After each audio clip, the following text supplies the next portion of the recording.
Así fue, maestro. Así fue. Buenas tardes, bienvenidos a la presentación de la Agenda Digital para Bodega, para la TV Pública en Iberoamérica. Un libro colectivo, un libro que ha sido coordinado por Gabriel Torres y Guillermo Orozco, en el que participan muchas personalidades, la mayoría por suerte autores de antiguo de la editorial Geliza, entre ellos dos de los presentadores que son Alejandro Pichitelli y Carlos Escolari. Yo soy López Rosario, representante de la editorial Geliza para las presentaciones de la editorial aquí, y les recuerdo que nuestro stand está en la avenida Novelistas y Pasillo I, donde pueden encontrar los libros de ellos y muchos otros que seguramente les van a interesar acerca de la TV como tema. Hay una colección, de hecho una serie de libros sobre televisión en sus distintos aspectos, pero además la colección de comunicación, la colección azul, en la que está publicado este libro, tiene muchísimos títulos que seguramente les van a interesar. En fin, quien va a moderar va a ser Blanca Ibarra, y yo únicamente les anuncio que en un momento pasaré un formato para ver si nos dan su correo electrónico a donde podamos enviarles información frecuente de la editorial. Muchas gracias y Blanca. Hola, muy buenas tardes, un gusto estar aquí con ustedes. Muchas gracias por la oportunidad que me dan para pues simplemente tratar de coordinar la participación de los distinguidos autores y quienes hoy pues se sirven poner a nuestro alcance esta publicación por demás muy valiosa y oportuna, en donde pues prácticamente en todo el mundo todos los medios de comunicación, particularmente lo que son las televisoras, se enfrentan a retos y desafíos cada vez mayores, y creo que en ese sentido tiene una gran digamos oportunidad esta investigación que nos hacen y que nos ponen a nuestra disposición por parte de la editorial Geliza, que podamos conocer la visión, las propuestas y con ellas poder analizar, discutir y reflexionar sobre el trabajo que se tiene que hacer en las televisoras públicas, pero también en aquellas instancias que sirven para comunicar a las personas. Creo que no debo de perder más tiempo en términos de dar la oportunidad de que cada uno de los autores que están aquí presentes pueda compartir con nosotros las reflexiones en un momento en donde ya escuchábamos desde esta mañana en la inauguración de Telemorfosis lo que hoy significa enfrentar la era digital a partir de la inmediatez de los contenidos, a partir también de las nuevas narrativas y de los nuevos ejercicios de innovación que se están dando para capturar la atención de cualquier persona, de la audiencia en general, más allá de que, por supuesto, por la posición que tengo, el tema que nos interesa y nos preocupa es el de la privacidad y el del manejo de los datos personales que también pues, circulan inmediatamente y que vienen a representar un riesgo para cualquiera de nosotros. Sin embargo, creo que en la televisión pública hoy este desafío también se enfrenta a poder atender con los bajos presupuestos que se dan a los medios públicos la innovación y las cartas programáticas que tienen que buscar narrativas y contenidos que capten, que capturen la atención de cualquier persona. Así que sin más, me da mucho gusto, tendrán hasta 10 minutos cada uno de ellos, y en primer lugar les cedo la palabra a Alejandro Pichitelli. Rápidamente les diré que él es asesor científico del director ejecutivo del Instituto Latinoamericano de Comunicación y Educación, especialista en la coordinación del área de innovación, investigación y pedagogías disruptivas, director de Tadeo Lab, un laboratorio de innovación.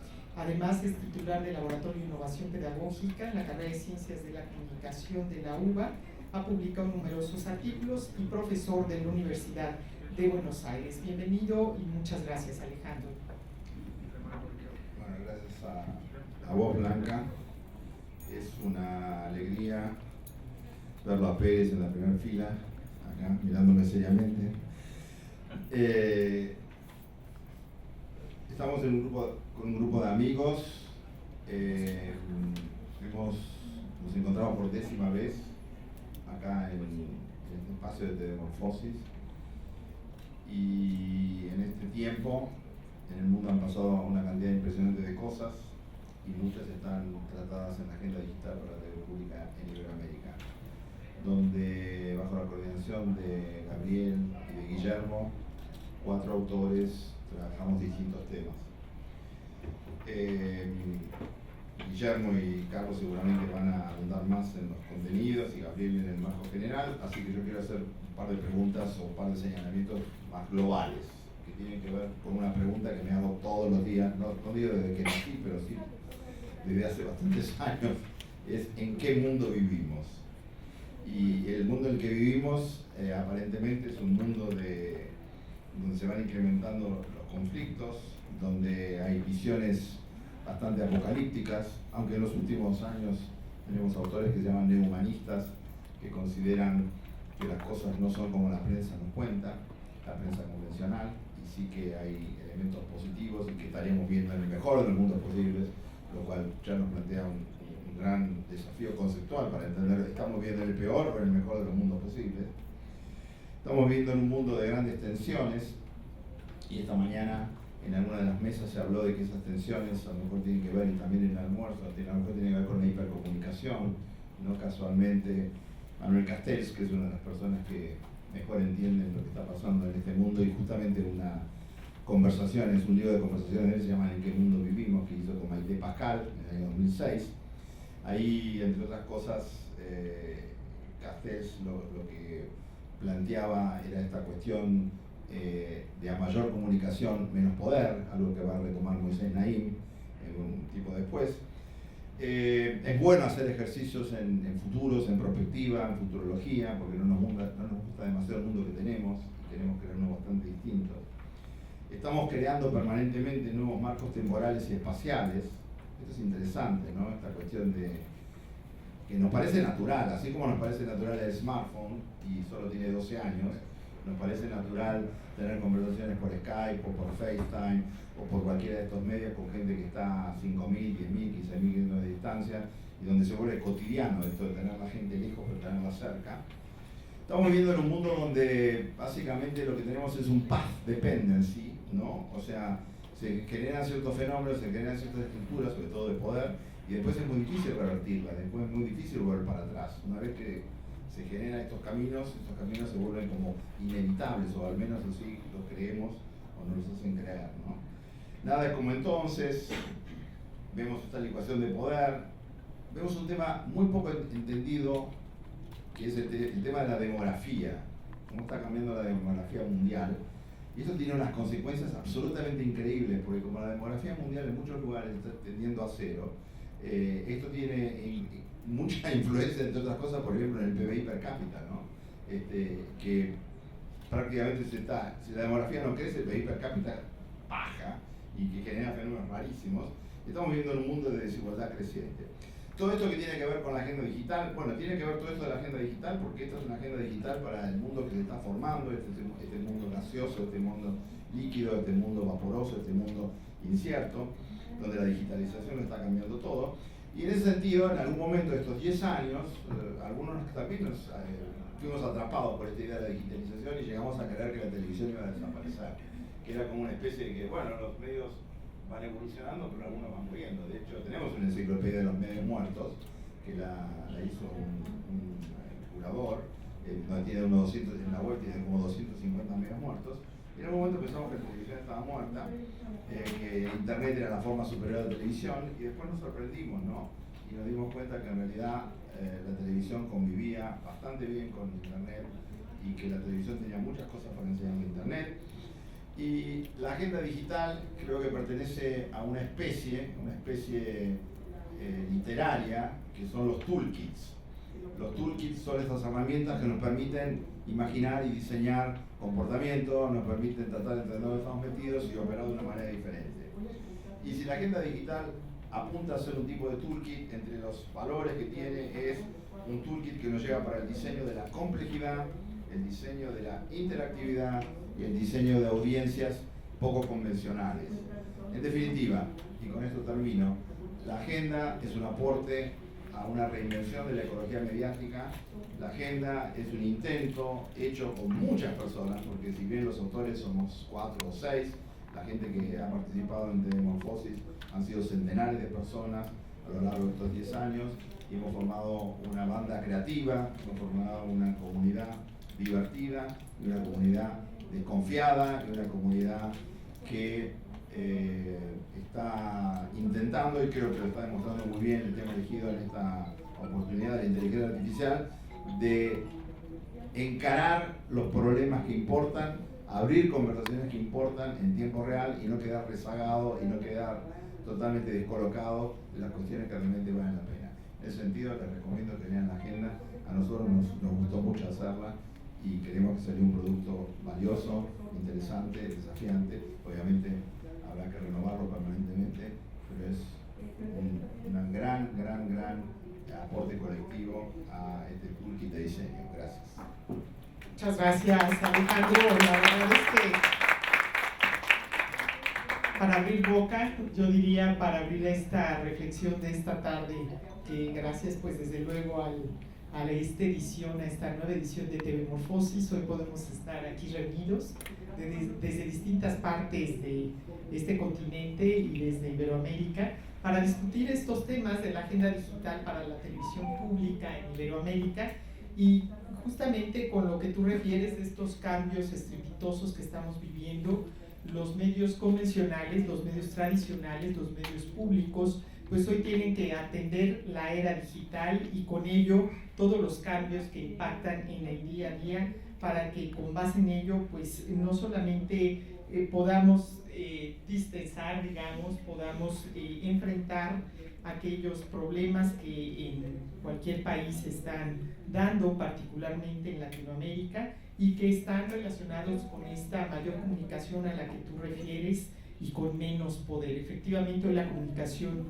política se hace desde las redes sociales, se hace desde otros ámbitos y está generando también que tengan que reinventarse las cartas programáticas y la agenda de los propios, digamos, gobernantes. Creo que es relevante que podamos continuar ahora conociendo el punto de vista del doctor Carlos Alberto Scolari, quien también ha tenido pues una amplia trayectoria y experiencia en la materia, participando en diferentes foros, escribiendo distintos artículos. Él es profesor titular del Departamento de Comunicación de la Universidad Pompeu Fabra, doctor en Lingüística Aplicada y Lenguaje de la Comunicación por la Universidad Católica de Milano, investigador del proyecto Transmedia.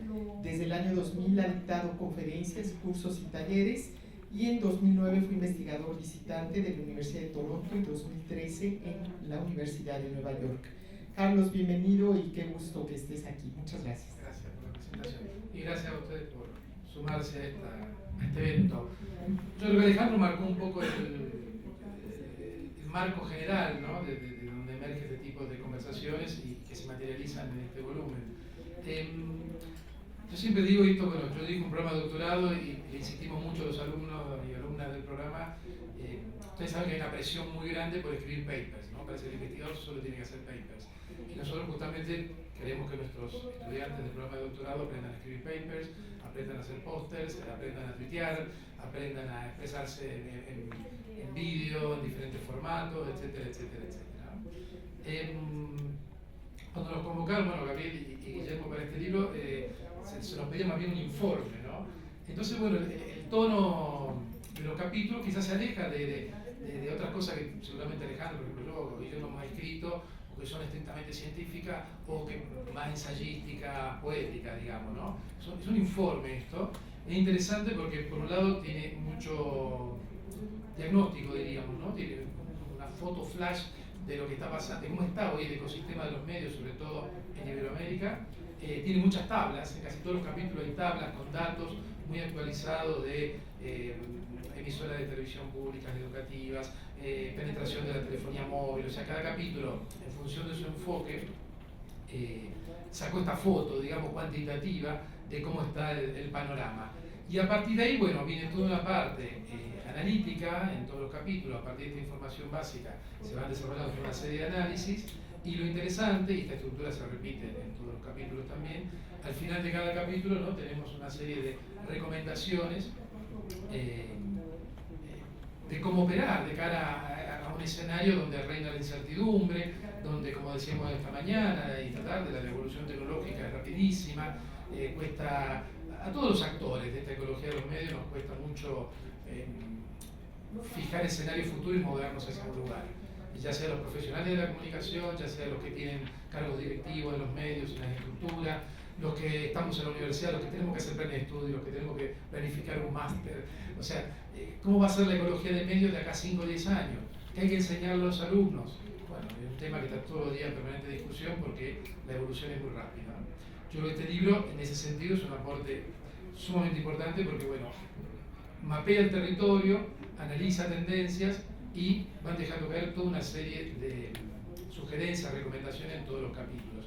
Hay una serie de palabras clave que yo creo que están todas en el título del libro, ¿no? Esto de fijar una agenda, ¿no? Recomendaciones, o sea, hacer diagnóstico y para cómo vamos hacia el futuro. Obviamente el adjetivo digital tenía que estar presente. Iberoamérica es el contexto, vemos que TV Morfosis, ATEI, son entidades que, bueno, tienen un origen, en este caso de Morfosis en México, en Guadalajara, se expande Iberoamérica y va más allá, porque hemos tenido también gente que viene de otros continentes, que hace sus aportes, ¿no? Pero digamos, el gran espacio es Iberoamérica y el concepto de TV pública, que yo creo que es transversal a todos los capítulos en la reivindicación del espacio público de la televisión y del espacio público de la comunicación. Todas las recomendaciones, sugerencias están pensadas sobre todo para relanzar el espacio público de la comunicación, que sabemos, bueno, por una serie de políticas, filosofías, ideologías neoliberales se ha ido retrayendo en mayor o menor medida en todos los países. Bueno, acá hay una reivindicación del espacio público de la comunicación, de la intervención del Estado en la comunicación también. Y bueno, yo creo que es un volumen sumamente que aporta cosas sumamente interesantes, tanto a nivel de diagnóstico como a nivel de recomendaciones. Y yo creo que esto, bueno, va más allá incluso de la televisión pública. Cualquier operador, por ejemplo, televisivo, acá encontraría sugerencias de cosas sumamente interesantes. Están, como repito, pensadas para y reivindican el espacio público de la televisión. Para mí fue una gran experiencia, aparte, como decía Alejandro, acá TV Morfosis es una conversación, es una red de gente que ya se va renovando todos los años y se va expandiendo todos los años. Y bueno, de esta red de conversaciones emergen programas de televisión, emergen diferentes tipos de libros, diferentes tipos de eventos y bueno, seguiremos haciendo nuestros aportes. Gracias. Gracias, Carlos. Yo creo que es muy relevante para todos los que estamos inmersos en los medios públicos, o bien somos parte de la audiencia o somos parte del servicio público, el tener la posibilidad de seguir de cerca los cambios que deben emerger a partir precisamente de esta agenda digital. El diagnóstico que nos ofrece esta publicación, este texto, es muy rico en su contenido y nos permite, como bien lo dices, relanzar el espacio público, repensarlo, identificar y encontrar esos hallazgos para fortalecerlo a partir de las nuevas tendencias. Y en eso creo que uno de los coordinadores de esta obra, que tiene también un amplio conocimiento y ha estudiado mucho el tema de la comunicación, nos dará ahora su punto de vista sobre estos retos y desafíos.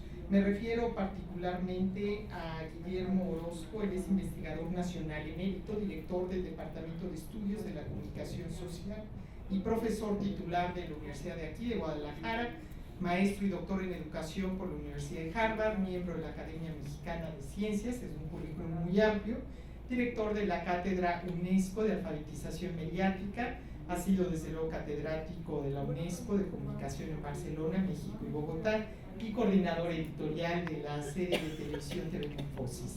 Tienes la palabra hasta por 10 minutos, estimado Guillermo.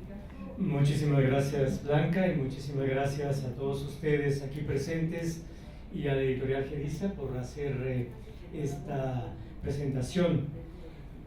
Yo creo que hacer una agenda para la televisión pública en tiempos de el mundo digital, en tiempos de algoritmos y en tiempos súper modernos que estamos viviendo, era un reto importante porque siguiendo a un libro de hace muchos años de Carlos Scolari y otro colega que ahora no recuerdo, argentino, Mario Cardón, que le pusieron La muerte de los medios, puntos suspensivos, el inicio de un debate. Bueno, yo creo que seguimos el inicio del debate. Nunca creímos, yo no creo que la televisión va a morir. La televisión va cambiando y va cambiando mucho, pero la televisión es como uno de estos objetos que nos permite muchas cosas. Nos permite divertirnos, nos permite estar en contacto con otros a través de lo que vemos, nos permite ver programas de Netflix y de las plataformas de video en demanda actuales, en las cuales quizá cada vez estamos. Y la televisión, sin embargo, conserva algo propio, que es el poder llegar a una audiencia muy amplia desde un punto central. Tiene muchos puntos que se le puede criticar a la televisión en general como medio.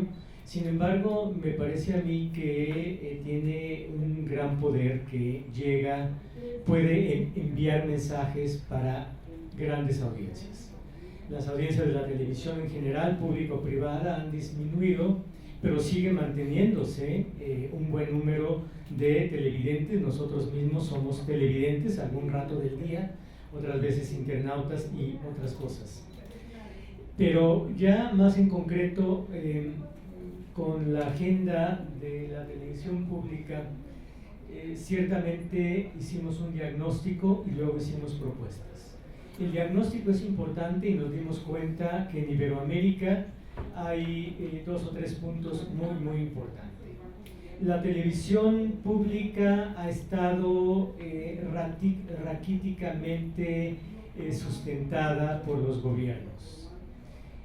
Se ha querido mantener una cosa que se llama televisión pública, que ni es pública a veces, ni ha sido televisión, sino el pasar películas en algunos países de América Central, por ejemplo.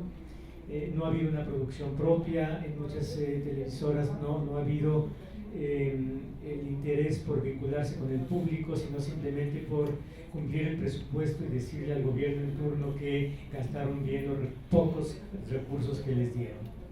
O sea que la televisión pública, concretamente en México, decidió no pasar ficción a sus audiencias. Y ahí pues se puso la soga al cuello, porque la ficción es uno de los géneros programáticos que más audiencias atraen, y no solamente porque las atraen, sino porque realmente nos divierten, nos hacen pensar, nos hacen comunicarnos, nos hacen vivir lo que ahora vivimos en las redes sociales. El gran error histórico de la televisión pública en Iberoamérica ha tenido varios, pero el gran error, yo diría, que ha sido el pensar que la televisión era para instruir, educar y comunicar cultura a su población, pero no para divertirla, no para entretenerla, no para hacerle pasar buenos ratos, no para convocar a las familias frente al aparato televisor. Y yo creo que eso es un error histórico que nos ha costado muchísimo, y la primera recomendación que hacemos aquí en esta agenda es: no importa el género ni el formato televisivo, cualquier televisión pública tiene que poder hacer cualquier tipo de programa. Hay casos excepcionales, como la serie Juana Inés, que es la vida de Sor Juana Inés de la Cruz, hecha por Canal 11, por la excelente directora Patricia Arriaga, que finalmente la compró Netflix y que la promueve como un producto original de Netflix, pero fue hecha en Canal 11, un canal público, el canal público más viejo de México y uno de los 2 más viejos de América Latina, junto con la televisión de Brasil. Entonces yo creo que la vocación de la televisión pública es hacer programas para que sean vistos, no para poder llenar una tarea que le encomienda el gobierno en turno. Y no hay que tenerle miedo a ningún tipo de formato o de género televisivo. La otra cosa es que la televisión pública en Iberoamérica, hasta en la península ibérica, como dice Enrique Bustamante, un colega que admiramos mucho por su aportación a esto, ha caído en la tentación de tratar de ceder sus decisiones al poder en turno. Bueno, si ni siquiera en España, en ciertas épocas, la radio televisión española se escapó de tratar de dar gusto a los gobernantes, en los demás países de Iberoamérica la televisión pública a veces ha servido únicamente para promover la agenda de los gobernadores estatales en turno, como es el caso mexicano. Yo creo que lo que vimos todos nosotros es que debe encontrar el sentido de lo público la televisión y debe exigir y debemos exigir que los gobiernos den el financiamiento necesario para que haya una buena producción. Los contenidos y más que las marcas van a ser los objetos de intercambio con la población, con la ciudadanía. Y las televisiones públicas, si quieren subsistir, tienen que tener buenos contenidos, buenos productos. Y hay estrategias como esta que ha lanzado aquí Canal 44 de hacer producción de ciertos programas claves como el noticiero científico y cultural, que se produce de manera combinada, pero sobre todo desde Guadalajara, y está a disposición de todas las televisoras de Iberoamérica. No se trata de que cada televisora haga todos sus contenidos. Hay redes, hay asociaciones iberoamericanas, hay que aprovecharlas, hay que poder distribuirse la tarea y entonces así hacerse fuerte y pelear para que haya más presupuesto sin condiciones políticas para los gobernantes en turno. Bueno, a mí me apasiona el tema de la televisión, me apasiona el tema de la ciudadanía. Creo que aún en la era digital la televisión va a estar ahí y esperemos que esté de una manera distinta a la que ha estado a lo largo de su historia hasta este momento. Creo también firmemente que tenemos que, en estos momentos donde pensamos que son las plataformas y el video en demanda lo que es más importante para nosotros, repensar que la televisión es un lugar de encuentro familiar.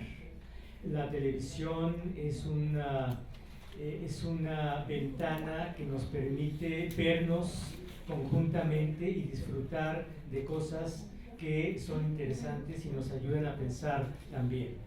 Y yo creo que sería más inteligente para los gobiernos actuales de Iberoamérica invertir en serio en una buena televisión pública para que se garantice que por lo menos hay una producción que va a llegar a la ciudadanía, que no está marcada por la mercadotecnia de todas las demás plataformas y de toda la demás comunicación y mensajes que circulan, sí, más fácilmente, pero que llevan un sello abiertamente mercantil. Me parece que es la televisión la que puede recuperar ese sentido público de los medios de comunicación y eso es lo que tratamos de hacer ver con el diagnóstico y la perspectiva que hicimos en los diferentes capítulos y que hay maneras de hacerlo.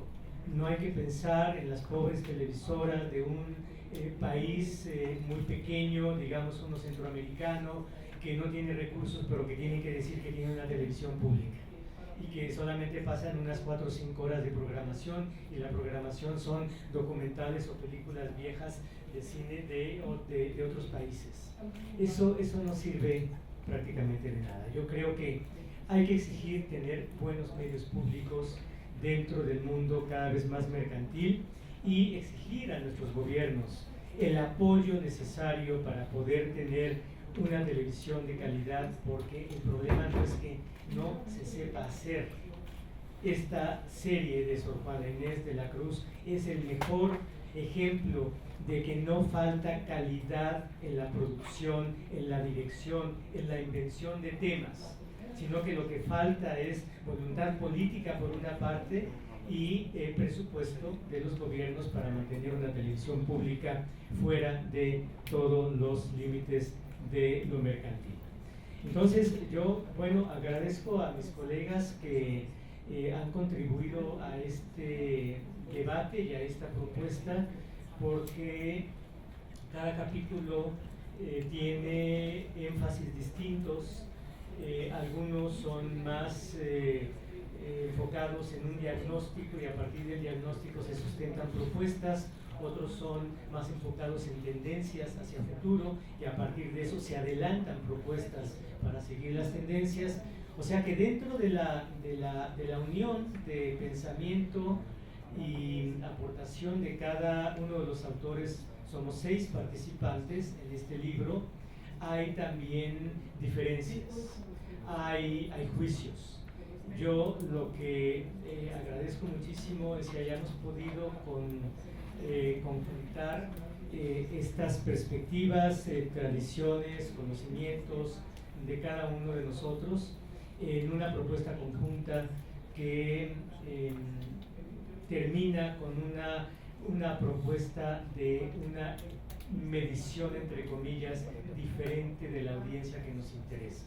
La audiencia que nos interesa no es la del rating tradicional de Nielsen y Bope y estas compañías que querían medir y saber cuántos ven qué programa, qué hora, en qué canal, para pasar esa información a la publicidad para que pudiera colocar mejor sus productos, sino una medición, y estamos ensayando estas estrategias de medición, que ya choca llamarlas así, sino de apreciación de la audiencia, que tienen más que ver con su enganche emocional, su interacción a través de redes sociales a partir de un contenido televisivo, y que el futuro, y ya con esto termino esta presentación aquí, el futuro de las televisiones dependerá de la manera en que las televisiones públicas logren hacer sintonía con sus audiencias.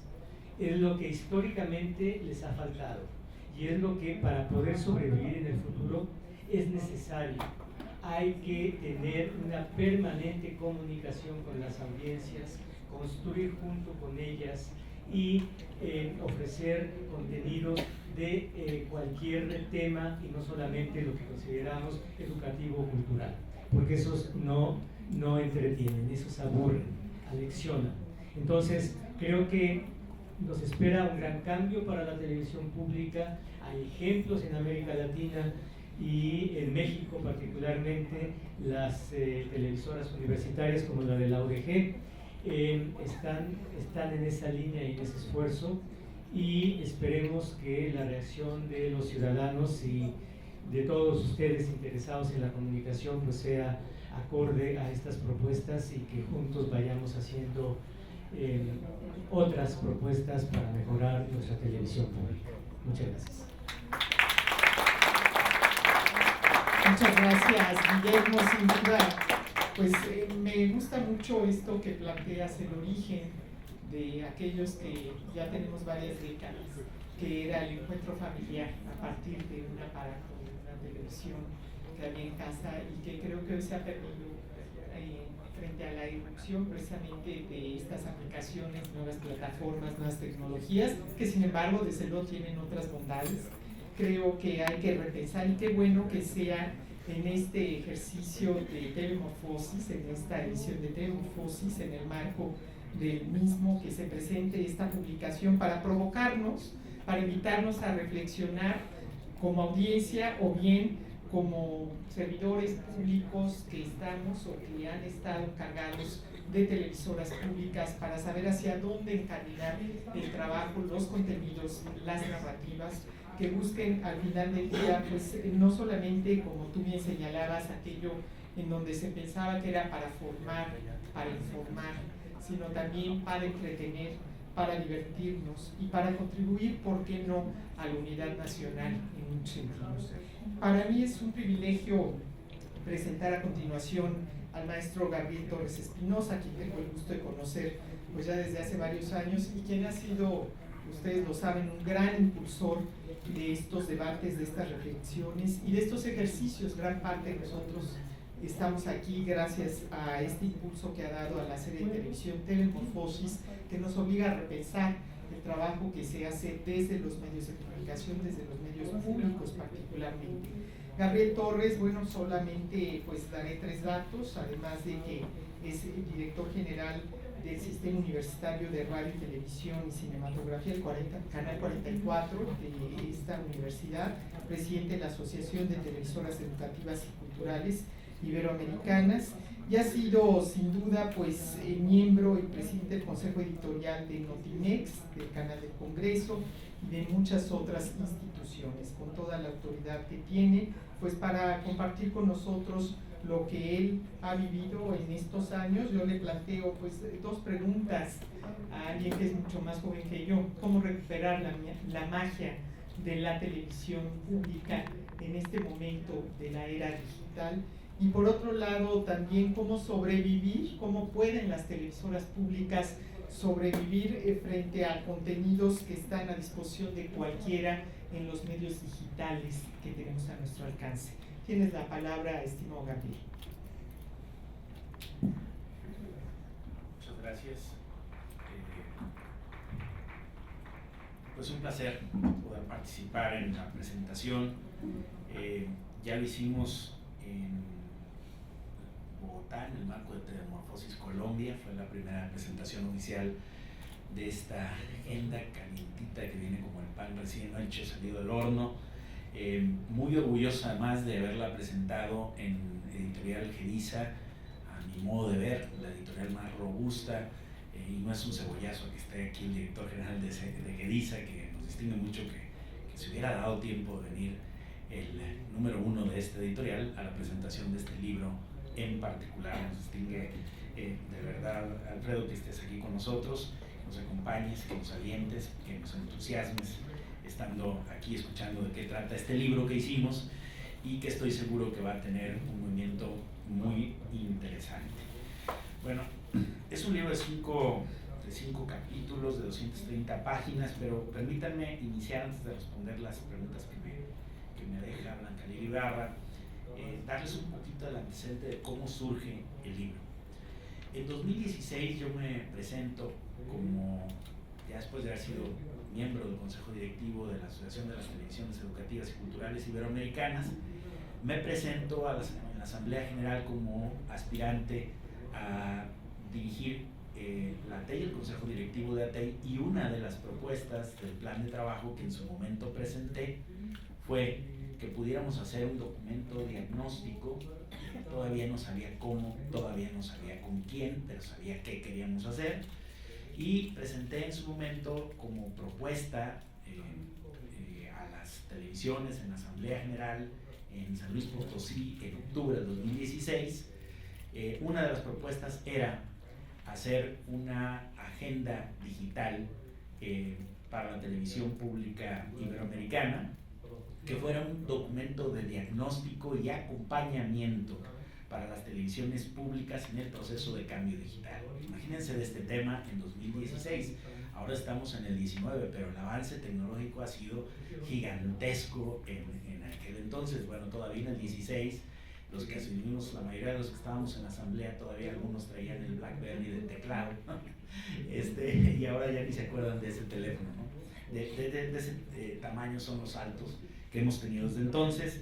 En aquella asamblea, bueno, pues estaban algunos que están hoy aquí presentes y que son miembros del Consejo Directivo. Estaba Germán Pérez Rodríguez, que es ahora miembro del Consejo Directivo de ATEI, ya lo era y refrendó en esa elección.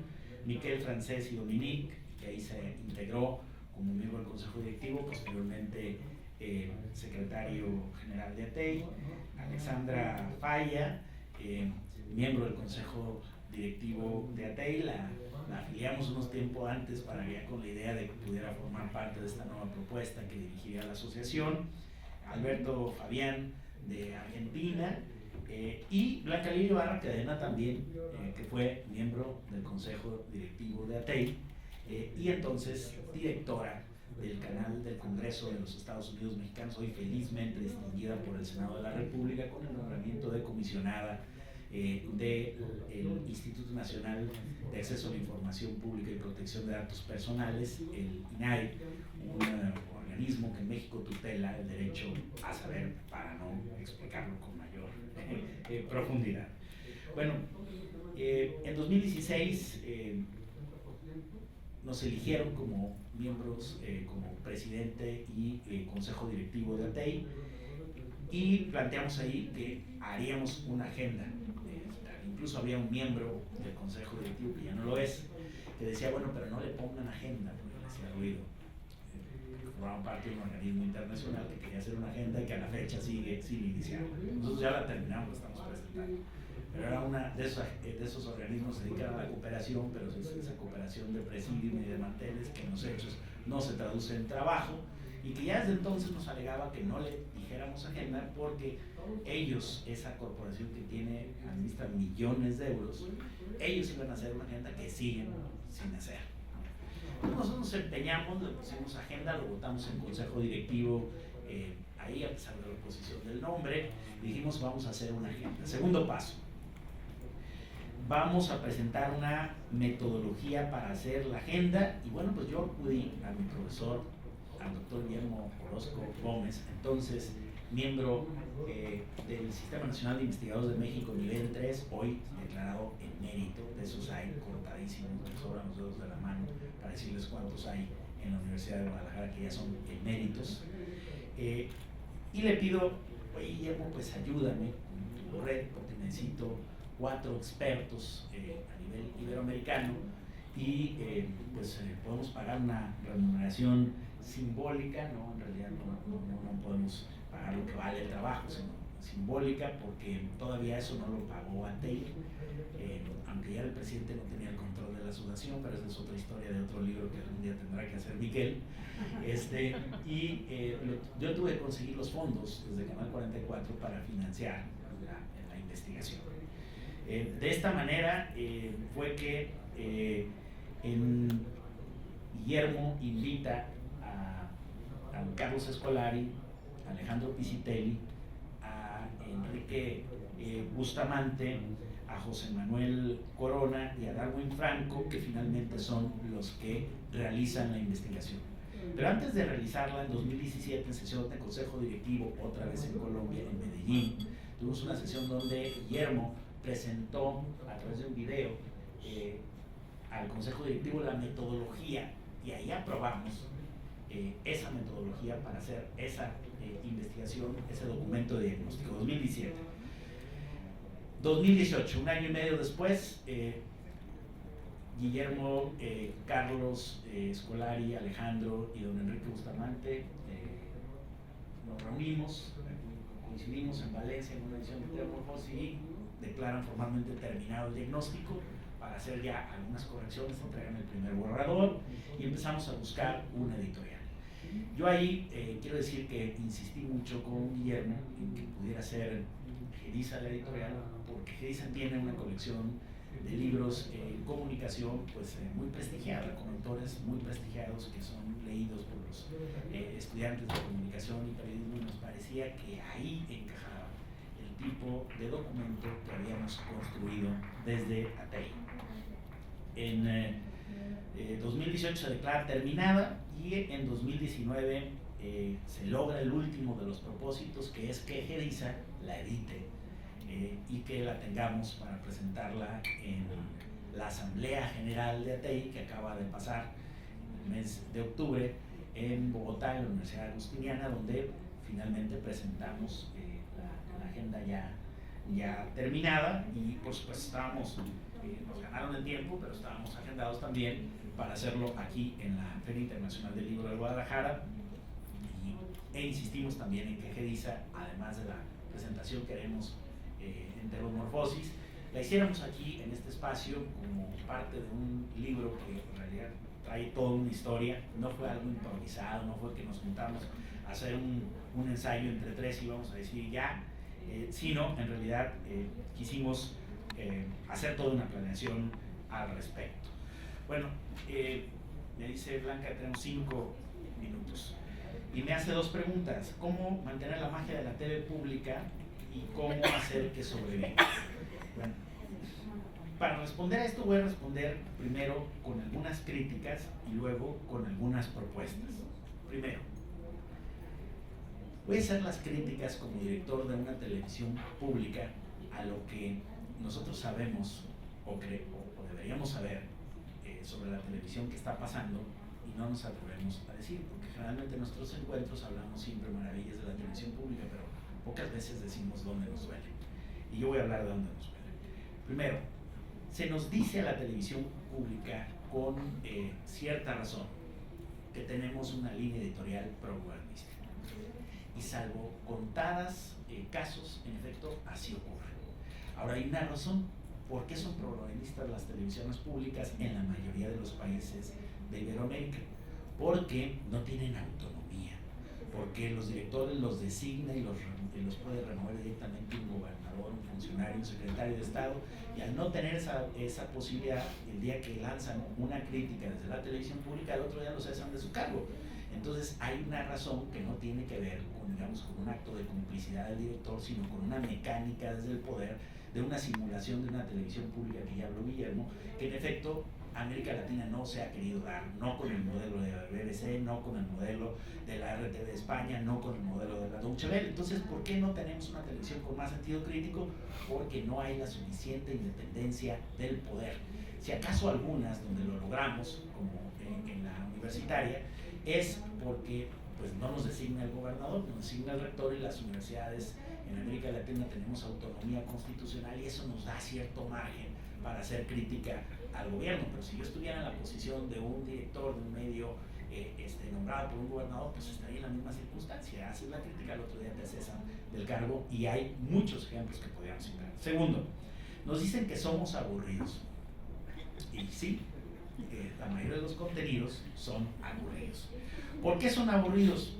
En principio porque no hay una continuidad y una carrera en la televisión pública. Entran a improvisar, a hacer cosas locuras, no están medidas, no hay un test, no hay una investigación, no hay un mercado, no les interesa el rating, no se miden, no saben a quién van ni a quién llegan, llegan a ocupar un cargo público ahí, y los equipos que hay en la televisión pública rara vez se están preocupando por la audiencia en realidad. De dientes para afuera lo dicen, pero no se miden, no saben quién los ve, no saben a quién llegan, no hacen encuestas, y si los ven pocos les da igual, si los ven muchos les da igual, porque al final a quincena les van a pagar lo mismo, no tienen que vender publicidad ni vender subsidio, y entonces pues están en una, clínicamente muertos, en una mediocridad ahí, salvo raras excepciones.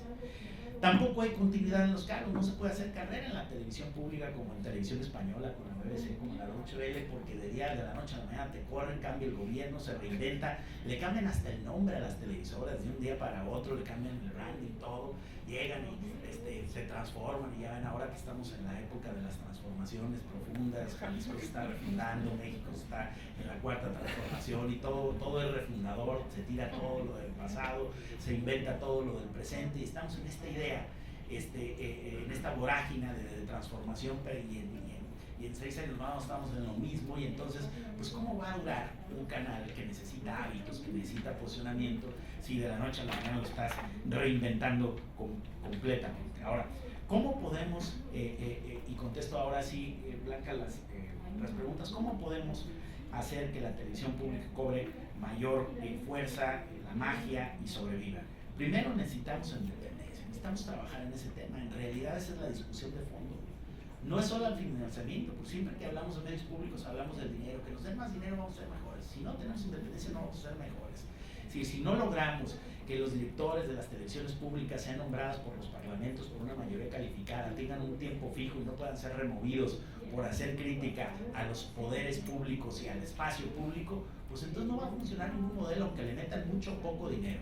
Es decir, si no tienen independencia, si no logramos establecer un modelo de dependencia, y a lo mejor tomando como referente la televisión europea, pues no vamos a ir a ningún lado por más dinero centavos que le quieran meter a esto. Segundo, permanencia. Dentro de las televisoras públicas debe de haber un servicio profesional o servicio civil de carrera. Si tú quieres hacer televisión pública necesitas tener una carrera y poder seguir una carrera, una trayectoria, y saber que si te dedicas a esto, esto puede ser un modo de vida y no un reintegro o un empleo ocasional en lo que te buscan otro. Tercero, creatividad. La televisión pública tiene que ser creativa para no ser aburrida. Y la creatividad está fundamentalmente en los espacios universitarios. Por eso en ATEI tenemos como principal fortaleza el vínculo con las universidades, porque en las universidades está el talento emergente, está la discusión, está la innovación, está la transformación, son el capital moral de las sociedades en América Latina, y yo creo que una buena manera de recuperar la creatividad es acercándonos, como nos acercamos en Telemorfosis, a los jóvenes. Finalmente diría, el financiamiento, sí, claro, además necesitamos financiamiento, Guillermo, pero no solo el financiamiento. Si le seguimos metiendo dinero público a una televisión que no tiene independencia, que sigue fines propagandísticos, que hace publicidad para el gobierno, que no se compromete con la crítica, que milita en partidos o en causas ideológicas, pues no vamos a hacer una televisión que sea socialmente útil a la sociedad. ¿Y cómo vamos a sobrevivir? Bueno, la última de tus preguntas, y con eso concluyo. Vamos a sobrevivir si logramos ser parte de la transformación que está viviendo el audiovisual, entendiendo y atendiendo los nuevos hábitos de consumo y gestión de los contenidos audiovisuales, siendo parte de esta transformación, encabezándola de buena manera, como lo hemos hecho ya con varias iniciativas. Ahí está el noticiero científico y cultural, no lo tiene ni siquiera la televisión privada, lo estamos haciendo nosotros, lo estamos haciendo con las agencias de noticias más importantes del mundo. Sí se puede construir nuevas ideas e impulsarlas desde la televisión pública. Requerimos creatividad, requerimos gestión y requerimos permanencia. Digo, esto ha sido posible porque de alguna manera, digamos, la suerte me ha beneficiado, para que he pasado 3 rectores y me han ratificado, y debo ser el más longevo de la red, 10 años ininterrumpidos en el mismo cargo. Hay gente que tiene una mayor trayectoria, pero digamos en diversos cargos. Pero el director que lleva más tiempo en su mismo cargo, de todos los que están ahorita en la red de radiodifusoras y televisoras públicas de México en calidad de director, pues debo ser yo, que voy a cumplir 10 años. Y esto es una barbaridad, porque cada asamblea de la red anual le damos posesión a 10 o 12 o 15 nuevos directores. Pues un corredero y un cambiadero, y entonces imagínense qué continuidad puede haber, aunque haya 34 medios públicos en el país, cuando el promedio de duración de un director de la televisión pública es de año o año y medio. Pues no se puede hacer un gran proyecto. Por lo tanto, creo que si logramos estas cualidades, independencia, permanencia, creatividad y financiamiento, vamos a resolver, Blanca Lilia, la magia de la televisión pública, recuperarla, y además no solamente sobrevivir, sino encabezar una serie de contenidos para un público definido, como ocurre en España, como ocurre en Alemania y como ocurre en el Reino Unido. Gracias. Muchas gracias, muy puntual tu intervención, Gabriel. Se nos ha acabado el tiempo. Yo les invito de verdad a que podamos leer con toda calma, analizar esta propuesta, este proyecto editorial. Muchas gracias a Alfredo Landa de Geriza, que está aquí presente, y sobre todo a Gabriel, a Alejandro, a Carlos Alberto, a Guillermo Orozco y a los demás autores que participaron en esta publicación. Gracias por darnos la oportunidad de conocer hacia dónde debemos encaminar los esfuerzos para las televisoras públicas. Muchas gracias, muy buenas tardes.